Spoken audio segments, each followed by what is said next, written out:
Is it better to have a camera that overheats or one that has recording limits built right into it? And in some cases, maybe those record limits are artificial or inflated or overly aggressive.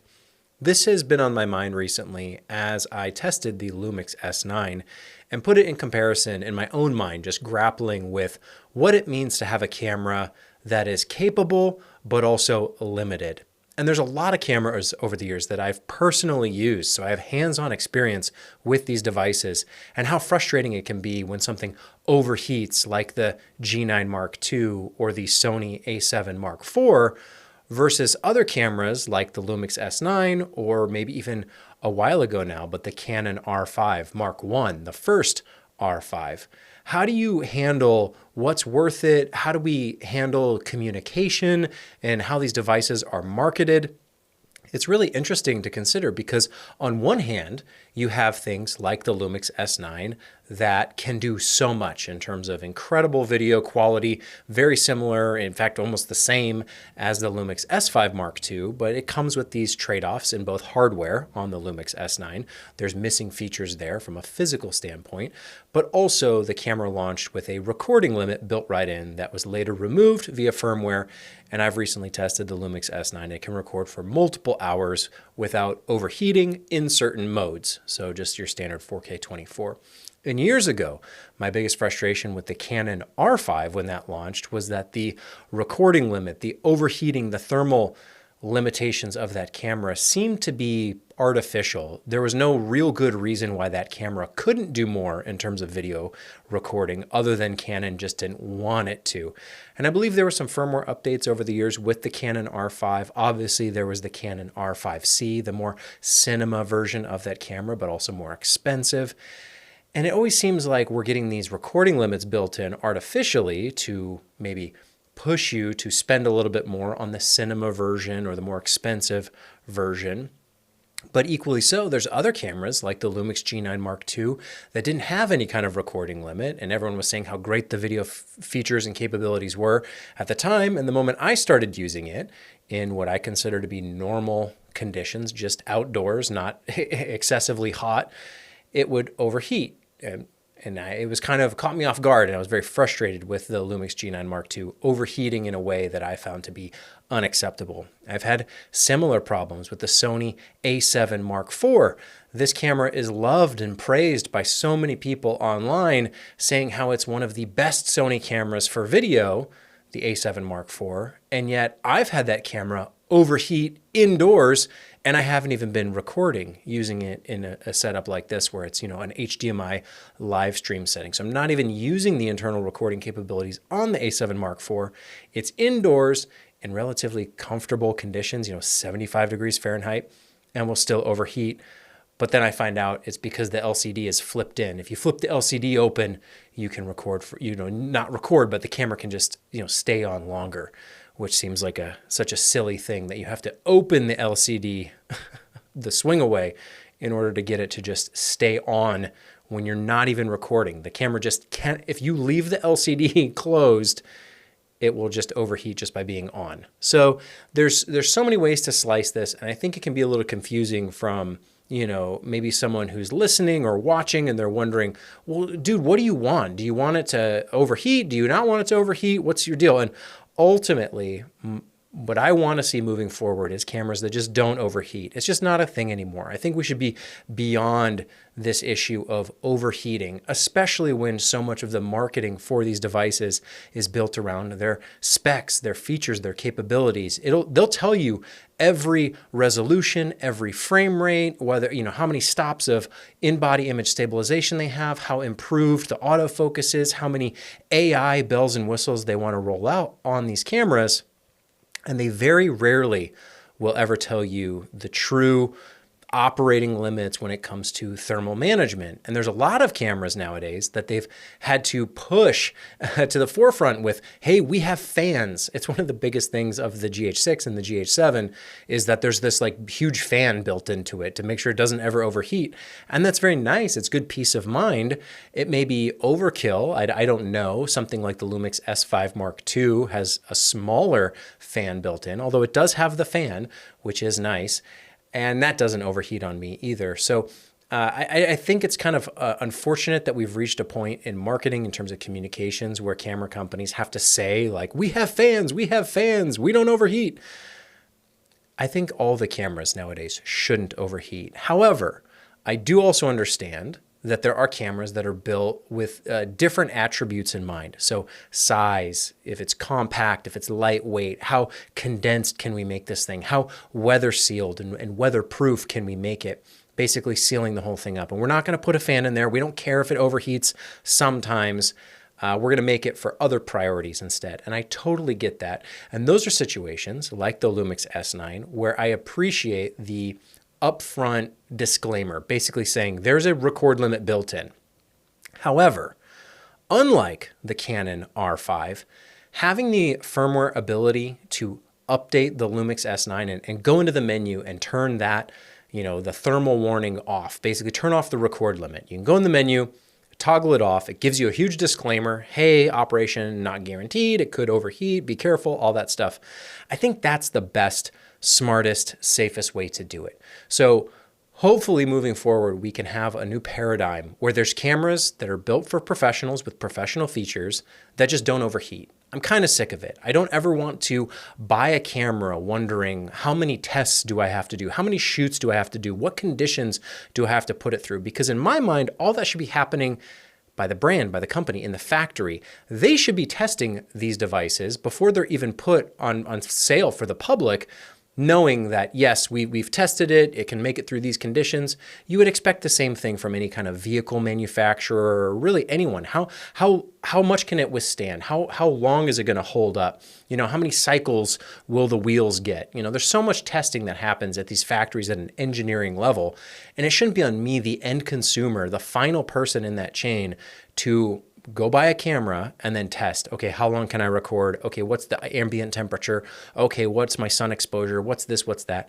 All that stuff should be taken into consideration much earlier in the process so that we collectively aren't having to do it for each and every device that comes out. These cameras are coming out year over year over year. There's new ones almost all the time, different variants. It's hard to keep track of all the model numbers and letters and Mark II, Mark III, Mark IV. It's a lot to keep track of, let alone testing each of those devices just to make sure that it can operate in normal conditions and you actually get all those features that they advertise.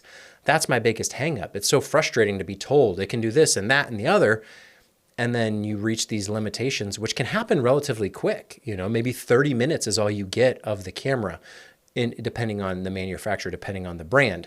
So I think in the future, I just want to see cameras that just don't overheat when they're made for professionals or prosumer, or just when you're making the best of the best, when you're hyping the specs, saying how great it is, the newest, the most advanced.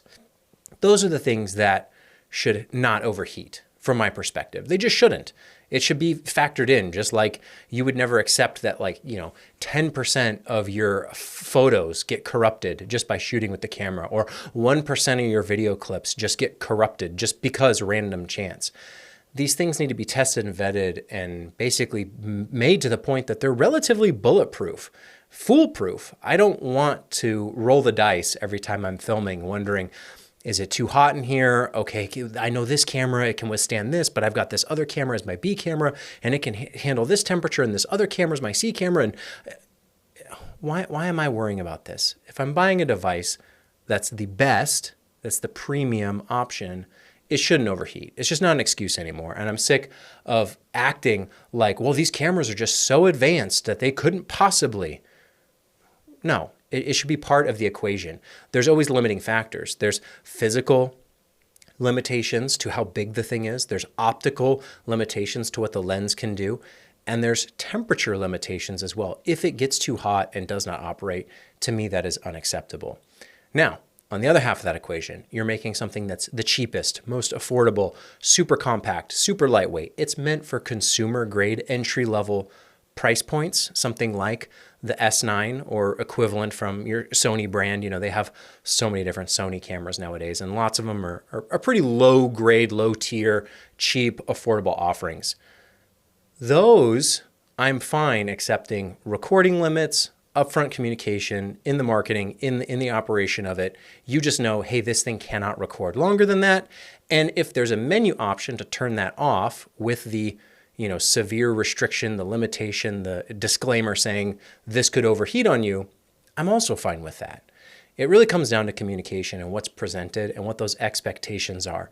It's a terrible feeling to buy, spending thousands of dollars in some cases on a camera only to be frustrated by its performance. The Sony a7 Mark IV is probably the most baffling one in my mind. Again, it will overheat at room temperature, not even recording, just by being on.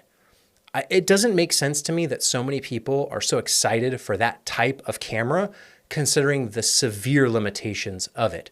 Now, granted, I told you the hack, I told you the secret, flip the LCD screen out and it'll last a little bit longer. It won't get as warm. But I shouldn't have to do that. I shouldn't be thinking, is my LCD panel out? Do I need to go buy some external fan? Okay, now I need battery power for the fan. No, if it's, $2,000, $3,000 camera body, it should have that stuff factored in. Now, if we're on the $500, $1,000, maybe even $1,500 price point, then yeah, I could kind of understand, hey, this is made to be, with corners cut. This is not premium. This is not advanced. This is compact, lightweight, and cheap and affordable. Put the recording limits in. Let people turn them off if they want, so we don't have an artificial situation like we had with the Canon R5, which is an incredibly expensive camera at the time, let alone today with the new Mark II version. So I just think it's all kind of like putting it all in comparison and what is communicated, what the expectations are, and what we are willing to accept. And that's why maybe I stress it a lot in my content, just because I think it's unacceptable. I think far too many people are excited about the dynamic range, the resolution, the autofocus, the IBIS, whatever the feature might be. Hey, yes, there's new stuff. It gets better all the time. But I don't want that to come with a compromise or a cost to the quality of the user experience. It's silly to me to be excited about more resolution if it means the camera only works half the time.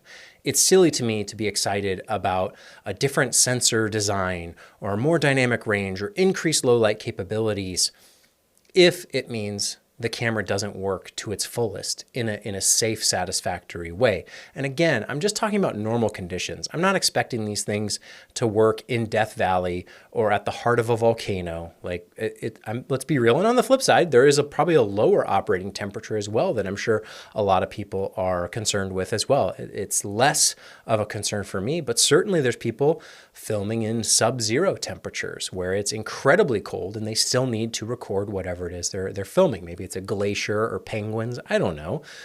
But there's limits, and having those limits well understood and well factored in to the production of these devices is probably one of the most important things I can think of. I really don't remember this being all that big of a deal before the Canon R5. But the moment the Canon R5 came out, it was almost like the floodgates got opened and it was acceptable to just have cameras with either artificial limitations or just zero consideration for how hot they get and just saying, yeah, it's too hot. You got to take off the lens, you got to pop out the battery and let the thing cool down.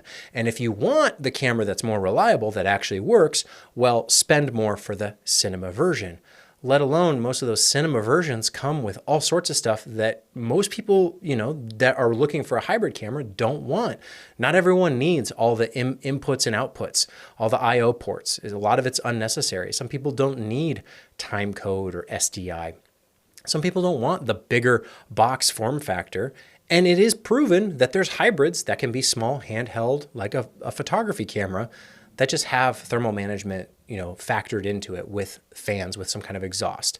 You look at the G9 Mark II and the S5 Mark II, they share the exact same body style aside from one difference, and it's the vents on the viewfinder for where it exhausts the heat from the camera. And the S5 Mark II, a full frame camera capable of recording up to 6K, it's never overheated on me. The G9 Mark II, that is a smaller sensor, micro four thirds compared to full frame, so half the size, will overheat just because it's missing the ports. Now, granted, there's people who prefer the ultimate weather sealing, and I get that, but I also just want it to be established in the expectation up front. If the G9 Mark II had released with a record limit built in where, hey, you can, if hard fixed, hard coded, you can only record for 15 minutes, which I think is what it was on the S9 when that record limit. So 15 minutes is all you get for video on the G9 Mark II. I think that would have changed my perspective, and a lot of people go, whoa, this is not a professional video camera. This is something else. This is, why are we getting these limitations built in? And then for them to maybe have some firmware, have it in the menu where you can turn that record limit off, but know what you're getting into, know that the thing might overheat, that's a totally different perspective, and the expectations are just very different than something like the G9 Mark II, where everyone, and not Lumix, not Panasonic necessarily, but just in general, everyone was saying how great of a video camera it was. And it's like a GH6 with phase detect. Expectations matter, communication matters. Putting that stuff up front on those cheaper consumer grade photo cameras, putting those record limits in, letting people turn them off, I think is a very smart, good way to handle that. And then on the flip side, anything above and beyond that, anything more premium, anything more flagship should just not be overheating. It just shouldn't. It's not, I don't know how more simply to say that. There will always be people who disagree, but I think it's so foolish, so silly to spend so much on a device that is so crippled, that is so limited, just because they didn't think to put a fan in it or to put an exhaust port in the right spot. That is part of the design. That is part of the functionality. That is part of the feature set to ensure that those features work reliably. You would not accept the equivalent in your car, in your smartphone, on your television, on your laptop. All devices these days need to be built with some kind of reliability, some kind of consistency, knowing that it's going to operate in normal conditions. And yet for cameras, there's still so much gray room where they're able to say how much they can do, and yet at the same time, they can't do it in the normal conditions that you would expect. And so it's maybe kind of complicated, maybe kind of, I don't know, there's no perfect answer. I'm not saying that every camera shouldn't overheat. Again, I've carved out room for the consumer grade stuff. If it's meant to be small and compact, yeah, okay. I mean, just even saying that, GoPro comes to mind, and how frustrated people have been with GoPros for the amount of overheating that they experience in the last few generations. There's a limit to the value of a device.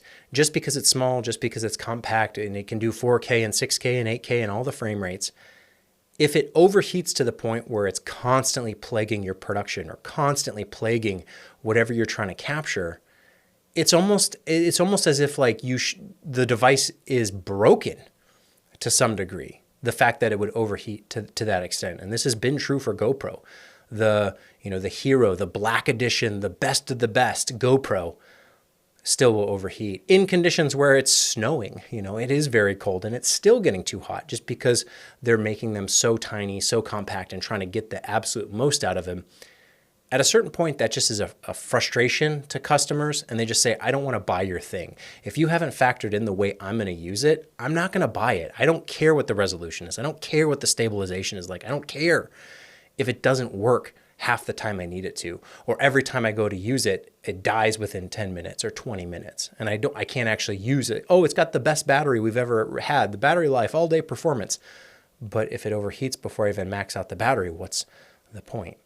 So I get that there's room for consumer grade stuff that has these limitations if they're expressed up front. But also, I think we should all just accept, or just maybe not accept, cameras that overheat when you are paying a couple $1,000s for them. That's a huge price to pay, let alone you probably want to buy a few of these things over the years. You're probably not just going to have the one device, but a few. We can all work around different resolutions. We can work around the dynamic range of this camera versus that camera, the color, whatever. They're all different. They all have their quirks in their own ways. But the overheating is such a big one. It's so detrimental to using the device that it turns into a brick. It might as well be a brick if it's overheated. That it doesn't matter what those specs are. If it overheats, it's a brick. And to wait for it to cool down, just so I can get those specs again, just to then have it overheat and wait for it to cool down again, to me is unacceptable. And I'm surprised that so many people are willing to just say, well, fine, I won't buy that one. I'll just go spend more money for the more expensive one that has extra stuff that I didn't even need anyway? It's such a weird answer. It's such a weird solution to me. I'm going to look for the device that does what I need it to do and is consistent and reliable, and it's not going to overheat, again, in normal circumstances, normal conditions. I'm not asking for something that's physically impossible, because it is proven. There are cameras that can do this, and there's other ones that can't. And it's weird to me that people accept the ones that can't as if that's okay.